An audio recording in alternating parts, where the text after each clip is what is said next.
Vous avez remarqué que votre ex-Rover ne freine plus de façon aussi efficace qu'avant et peut-être que vous avez de la difficulté aussi à actionner le frein de stationnement. Ça se peut et c'est normal. Et vous vous demandez s'il est possible d'ajuster par vous-même les freins? La réponse est oui. Et on va vous montrer dans ce tutoriel comment le faire par vous-même avec Denis. Denis. Bienvenue dans l'un de nos tutoriels qui répondent à toutes vos questions concernant les produits qui sont fabriqués et distribués par Trax. D'ailleurs, si vous avez une question, le lien est dans la description et vous pouvez nous l'envoyer. On va y répondre avec plaisir.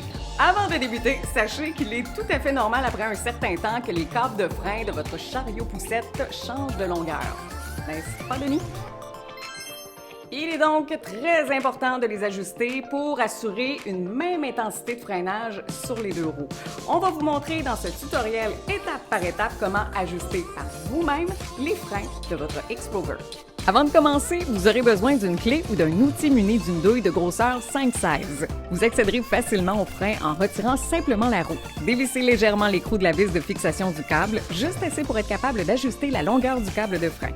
Lorsque vous l'aurez ajusté à la longueur désirée, vissez l'écrou pour fixer le câble. Si le tambour du frein ne s'insère pas correctement dans la roue au moment de la remettre en place, c'est signe que vous devrez réajuster le câble de frein.